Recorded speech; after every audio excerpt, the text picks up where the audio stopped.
जब बादशाह ज़ैद वापस अपने एम्पायर आया तब उसे पता चला कि कई गांवों पे और शहरों पे हमला हो चुका है और बहुत लोग मर गए हैं और सिपाहियों ने भी कुछ अजीब से जानवरों को भी मारा। ऐसा उसको रिपोर्ट मिली। जब जब एम्परर ने उन लाशों को देखा तो वो तुरंत समझ गया कि ये अजब है।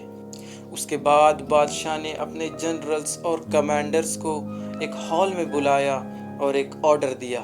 फिर उसके बाद उसने पूरे एम्पायर में सिर्फ एक ही ऑर्डर दिया कि जहां भी ऐसे अजीब तरीके के तुम्हें जानवर दिखे तो उन्हें तुरंत मारो। और यहाँ से शुरू होता है हमारा चैप्टर नंबर 7, दी 5 किंगडम्स।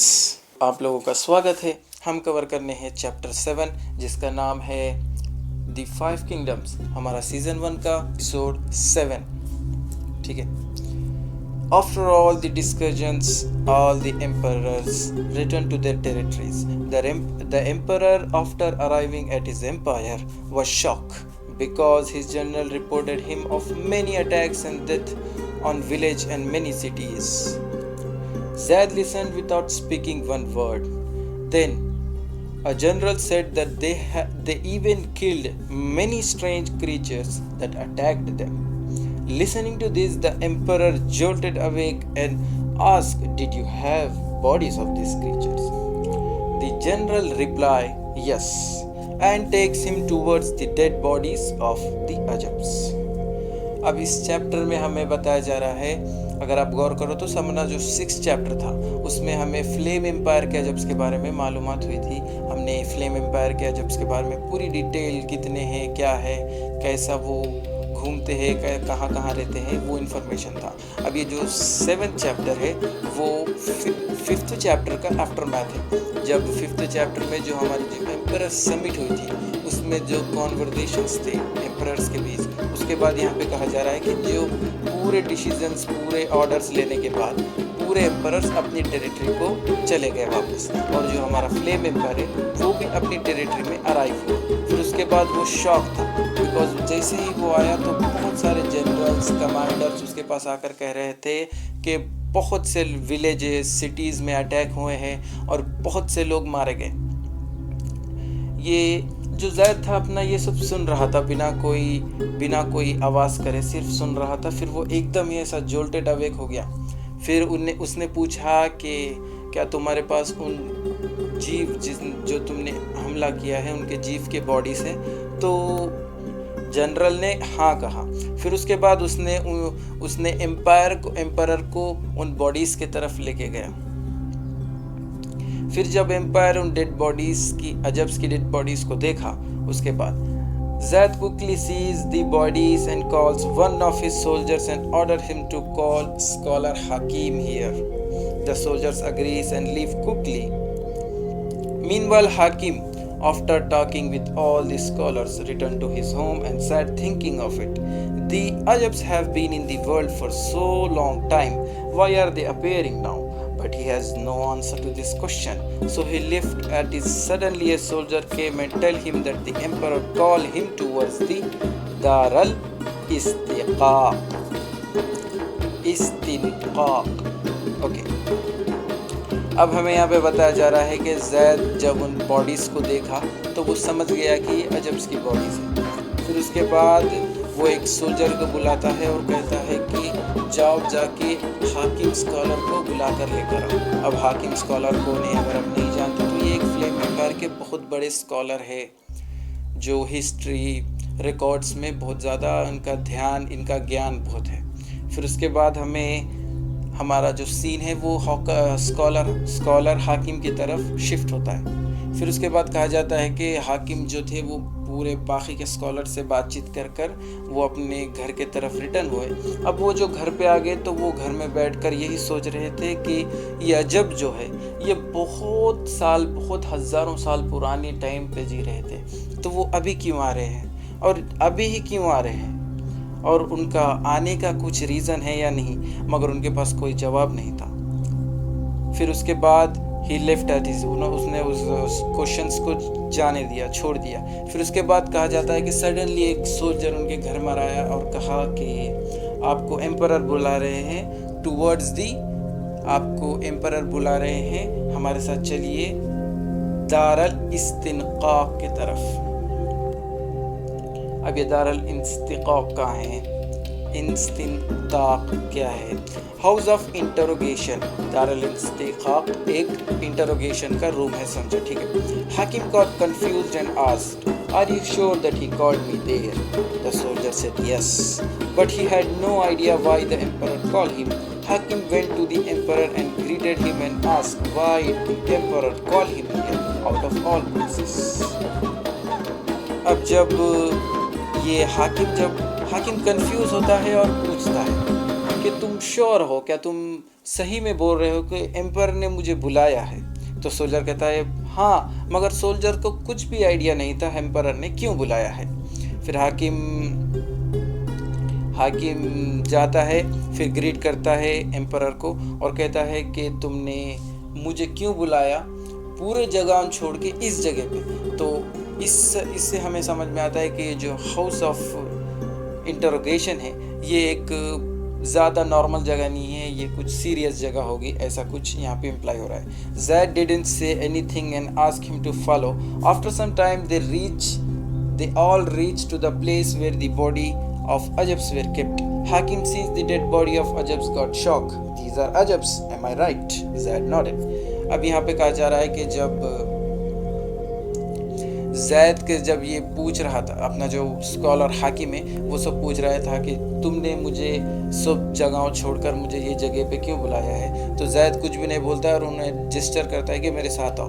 फिर उनको वो लेके जाता है एक जगह पे जहाँ पे अजब्स की बॉडीज़, जो डेड बॉडीज़ थी, वो रखी गई थी। अब जब हाकिम इनकी बॉडीज़ देखता है अजब्स की, तो वो बहुत ज़्यादा शॉक हो जाता है और पूछता है कि ये अजब्स की बॉडीज़ है, राइट? तो जैद हाँ ये अजब्स की ही बॉडी है बोलकर नोट करता है। Zaid tells him to do research on them and find any weakness that can help us to kill them. Hakim agrees, and soldiers was sent towards the student of Hakim al-Qadim comes with him and they all started working on the bodies. अब जैद ये सब देखकर कहता है कि तुम इस पे रिसर्च करो और इनकी जितनी भी वीकनेस है वो फाइंड करो, हमें लड़ने में फ़ायदा होगा। तो फिर अपना जो हाकिम है, स्कॉलर हाकिम, वो कहता है कि वो एक सोल्जर्स को कहता है कि जाओ जाके मेरे स्टूडेंट्स को बुलाओ, और वो फिर उसके बाद स्टूडेंट आ जाते हैं और ये स्टार्ट करते हैं अपना काम करना, रिसर्च करना। Zed left from there and went towards the Qatat al-Lahab hall of the flame where all the things happened. When he entered, all of his generals stood up and from their seat and greeted him and sat down. Zed sat on his throne and started the discussion. He explained everything about Ajabs and many things happened in Summit. They all listened and tried to make sense out of it. फिर ये सब होने के बाद Zed जो है अपना वो जगह छोड़कर क़तत अल-लहब के तरफ जाता है। अब ये क़तत अल-लहब क्या है? ये हॉल ऑफ द फ्लेम्स है। ऐसा समझो कि ये एक डिस्कशन किंग्स और उसके जितने भी जनरल्स और वगैरह वगैरह लोग होते हैं, नोबल्स, और वो लोग बैठकर हर चीज़ डिस्कशन करते हैं, वो ये हाल है, उसका नाम है क़तत अल-लहब। फिर वो जब एंटर करता है तो पूरे जनरल्स जो थे वो अपनी सीट से खड़े होकर वो ग्रीट करते हैं, फिर जाके जनरल्स अपनी जगह पे बैठ जाता है। फिर वो सब चीज़ें, अब ये जितने भी जनरल्स और नोबल्स थे इनको तो कुछ नहीं पता था कि अजब्स कौन है क्या है, तो ज़ैद अपना एक्सप्लेनेशन देता है एम्परर समिट में क्या क्या हुआ, अजब्स कौन है, और ऐसे ही वगैरह वगैरह चीज़ें एक्सप्लेन करता है। फिर हमें बताया जाता है कि there are 5 kingdoms in flame empire, these kingdoms rule by the generals of the empire. अब यहाँ पे हमें एक चीज़ बताई जाती है कि फ्लेम एम्पायर जो है उसमें 5 किंगडम्स है, और ये 5 किंगडम्स जो है ये जो मेजर जनरल्स है, जैसे कि फ्लेम एम्पायर के जितने भी जनरल्स है, सीनियर जनरल्स, वो इन किंगडम्स के किंग है। समझ में आया? तो ये बताया जा रहा है दी 5। अब हमारे सेकंड पैरा में आते हैं the 5 kingdoms of the flame empire. Inside the flame empire 5 great kingdom stood strong and loyal. पहला kingdom Noor Al-Din, the light of faith. Second kingdom Al-Qamar, the moon. Third kingdom Al-Hidayah, the guardians. Fourth kingdom Al-Zahra, the flowers. Fifth kingdom, Al-Nasr, the victory. These kingdoms earned their titles through royalty and acts that protect the empire their names are. फिर यहाँ पे हमें बताया जा रहा है कि जो फ्लेम एम्पायर में है वो फाइव किंगडम्स है। फ्लेम एम्पायर के ग्रेट 5 किंगडम्स और रॉयल है। अब यहाँ पे हमें कुछ नाम दिए हैं जैसे कि नूर अल-दीन, फिर उसके बाद अल-कमर, अल-हिदाया, फिर अल-ज़हरा, अल-नसर। ये 5 किंगडम्स है जो कि फ्लेम एम्पायर के हैं और ये अपना जो किंगडम्स ये जो अर्न करें वो उनकी लॉयल्टी और उनका ट्रस्ट देखकर उन्हें किंगडम बनाने की इजाज़त दी गई है। फिर हम चलते हैं हमारे नेक्स्ट पैरा में जो हमें बताया जा रहा है कि इन किंगडम्स को जो रूल करते हैं उनके नाम यहाँ पे हमें दिए गए हैं। फर्स्ट जो फर्स्ट किंगडम को रूल करता है उसका नाम है नूर अल हुदा, इसका मतलब इंग्लिश में होता है लाइट ऑफ द गार्डियंस।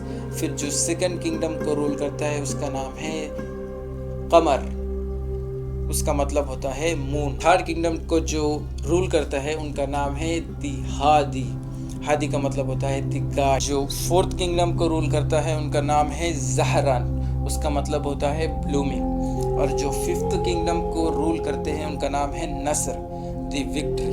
ठीक है, ये है हमारे 5 किंगडम्स के किंग के नाम, यानी 5 किंगडम्स के जो किंग है वो जो जनरल है फ्लेम एम्पायर के उनके नाम। फिर उसके बाद all the generals began their reports on the incident in their area and told everything that happened to their people and troops. Emperor listening to this ordered them only one thing: exterminate these Ajabs, march and guard every town and village and main cities at day and night time. If you find them, kill them. Do not stop. If you all stop here, I don't know what will happen to this. I don't know what will happen to your territory. अब जब सब greetings हो जाती हैं उस hall of flame में, तो जब ये बैठ जाता है थ्रोन पे तो पूरे जनरल्स उनके रिपोर्ट्स देना स्टार्ट करते हैं इंसिडेंट्स पे, जैसे कि हमारे सिटीज़, मेरे फलाना सिटीज़ में फलाना शहर में बर्बादी हुई, बहुत लोग मर गए। अब ये सब सुनने के बाद एम्परर ये सब सुनने के बाद सिर्फ एक ही ऑर्डर देता है उनको, जहाँ भी अजब को देखो मार डालो, रुकना मत, दिन रात अपने सिटीज़ विलेज को गार्ड करो। अगर तुम नहीं कर सकते तो मुझे नहीं पता इस तुम्हारे टेरिटरी के साथ क्या होगा, क्योंकि ये जो थ्रेट है हमारे ऊपर आया है ये बहुत बड़ा है। तो यही ये इम्प्लाई हो रहा है। ठीक है, and do not worry about this place, I will personally guard with my soldiers here and kill any अजब. Okay, just focus on your own territories. All the generals agreed. Zad tell them, if you think you can't handle the Ajabs, just send any of your soldiers to us, we will help you. और वो इसके बाद ये एक चीज़ imply करता है कि और तुम टेंशन ज़्यादा मत लो। इस जगह, ये जो कैपिटल्स है मतलब, ठीक है, ये जो जगह है जहाँ पे मैं रहता हूँ, यहाँ पे मैं खुद पर्सनली इस जगह को गार्ड करूँगा। यहाँ पे मैं खुद पर्सनली अपने सोल्जर्स के साथ अजब्स को मारूंगा और तुम सिर्फ अपने टेरिटरीज पे ध्यान दो अभी के लिए।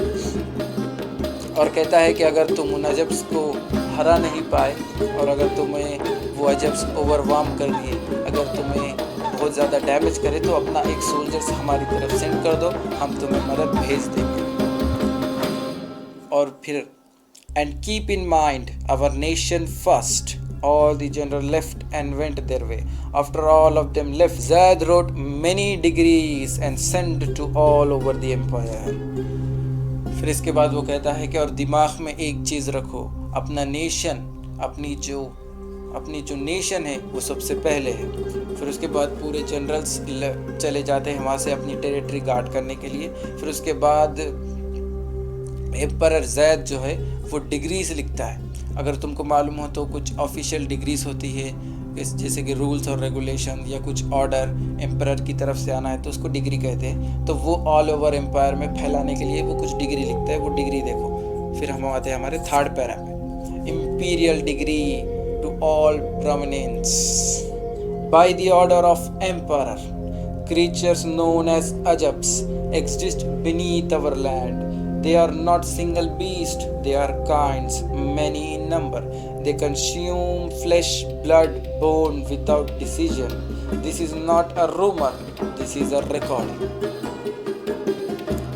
फिर यहाँ पे हमारा जो एम्परर डिग्री, अपना जो एम्परर है वो एक डिग्री लिखता है पूरे ओवरऑल एम्परर के लिए। उसमें वो कहता है कि मेरे ऑर्डर के ऊपर, मेरे एम्परर के ओहदे के ऊपर मैं ये बात कहता हूँ कि क्रीचर्स जो कि अजब से वो अपने ज़मीन के नीचे जी रहे हैं, और वो एक क्रीचर्स नहीं है, वो बहुत सारे हैं। वो फ्लैश, ब्लड, वो खून, हड्डियाँ, गोश्त, वो सब कंज्यूम करते हैं बिना किसी डिसीजन के। और ये कुछ रूमर नहीं है, ये रिकॉर्ड है, ये सच्चाई है, वो ये कह रहा है। फिर यहाँ पे कुछ वो जैसे कि तुम डू डोंट ऐसे हमारे पास होते हैं ना कि ये करो ये ना करो, तो वो यही यहाँ पे बोल रहा है कि you will do the following, evacuate crowded districts at the first sign of the ground failure or silence. Keep roads clear, movement save life. Travel only in groups, isolate no one. Destroy remains immediately, do not leave flesh behind. Reports collapse, tremors of disappearance without delay. For you will not gather crowded out of fear of curiosity. Attempt to hunt ajabs alone or for glory. Rebuild on collapsed ground. Chase the retreating ajabs. Ignore silence. Silence predate feeding. Any commander who disobeys this order answers for the dead. Survival depends on discipline. Panic feeds them faster than flesh. This decree is final. अब जैसे हमारे schools में या हमारे college में भी कुछ regulations हैं ना कि तुम ये कर सकते, ये नहीं कर सकते, तो वो यही कह रहा है कि तुम जल्दी से जल्दी, अगर तुम क्राउडेड एरिया में बहुत ज़्यादा पैक्ड में रहते हो तो वो सब छोड़ो और ज़रा फैल कर रहो, क्योंकि क्राउडेड एरिया में क्या है, अजब आया तो वो बहुत सारी कैजुअलिटीज़ हो सकती है। फिर वो सेकंड कहता है कि रोड्स को क्लीन करो। क्लीन का मतलब साफ़ सफाई नहीं, साफ मतलब दूर दूर रहो, रोड पे ज़्यादा मत जाओ, क्योंकि रोड पे अगर तुम ज़्यादा रहोगे तो अजब हमला करेंगे ना। तो वो यही कह रहा है। ट्रैवल, अब वो कहता है, वो कह रहा है कि ग्रुप्स में ट्रैवल करो, अगर तुम्हें जाना भी है तो ग्रुप्स में जाओ, अकेले मत जाओ। और अगर तुम्हारे पास कोई मौत है, अगर कोई मर गए हैं तो उन्हें जल्दी से जल्दी डिस्ट्रॉय करो, उन्हें डिस्पोज करो, क्योंकि अगर तुमने नहीं किया तो उसकी जो स्मेल है तुम अजब्स को अट्रैक्ट करोगे। तो वो यही कह रहा है। और तुम्हें ये चीज़ नहीं करना है, बल्कि वो कह रहा है तुम अपने क्राउड्स जैसे कि थोड़े थोड़े इवेंट्स बनाओ, सिर्फ क्यूरियोसिटी के लिए, फियर के लिए, अजब्स को देखने के लिए, और तुम अटेम्प्ट करो हंट करने के लिए। अजब्स को हंट करने की तुम्हें ज़रूरत नहीं है, या तुम्हें ग्लोरी के लिए अगर तुम हंट कर रहे हो तो वो भी करने की तुम्हें ज़रूरत नहीं है। फिर अगर तुम रिबिल्ड कर रहे हो जो कोलैप्स हो गए हैं अजब्स की वजह से, तो वो भी मत करो। फिर वो कहता है कि कोई कमांडर अगर कुछ डिसोबे ये करता है मेरे ऑर्डर्स को, तो वो आंसर द डेड, क्योंकि उसको मौत का फरमान ऐसा ही दिया समझो, ठीक है। Survival depends on discipline. फिर वो कहता है कि अपना सर्वाइवल अपने डिसिप्लिन पे है। और वो कहता है कि panics feed faster than flash. अगर हम पैनिक करेंगे तो हमारा जो एम्पायर है वो कोलैप्स जल्दी होगा। फिर वो कहता है कि ये मेरी जो डिग्री है वो फाइनल है। यहाँ पे हमारा जो चैप्टर है वो ख़त्म होता है, 7 चैप्टर। हमारा जो सीज़न 1 का एपिसोड 7 है वो ख़त्म होता है। अब मैं तुम्हें एक चीज़ बताता हूँ। देखो इसके बाद अब यहाँ से पूरे बैटल्स, इंफॉर्मेशन, अटैक्स ये सब होंगे। तो अब देखो एक चीज़ सुन लो कि मैंने एक चीज़ सोची है कि मैं जो ये बैटल्स होंगे वो असेंडिंग या डिसेंडिंग ऑर्डर में मैं कवर करूँगा। एग्जाम्पल, अब जैसे हमारे पास 5 जनरल्स है, 5 जनरल्स में से हम कवर करेंगे सिर्फ 2 जनरल्स के बैटल, बाकी के 3 को हम नहीं करेंगे, क्योंकि बोर हो जाएगा बार बार हर चीज़ एक ही चीज़ बैटल, तो आपको बोर हो जाएगा। तो मैं क्या सोच रहा हूँ कि इस फर्स्ट सीज़न में मैं 2 बैटल्स कवर करूँगा जनरल्स के, फिर उसके बाद हमें एम्परर की बैटल मिलेगी, ठीक है। फिर सेकंड सीज़न में मैं कवर करूँगा 3 जनरल्स के बैटल, फिर हमें एम्परर की फाइट, फिर थर्ड सीज़न में 4, फिर एम्परर की फाइट, फिर फिफ्थ सीज़न में पूरे 5 जनरल, फिर एम्परर की फाइट, ऐसा कर जाएंगे हम, ठीक है। तो ये था हमारा सीज़न 1 का एपिसोड 7 जो है द 5 किंगडम्स। इसके बाद जो 8th एपिसोड हमारा होगा वो होगा हमारे फर्स्ट किंगडम पे, जिसका नाम है द नूर अल फेथ और जिसके रूलर है नूर अल हुदा, उनके ऊपर होगा।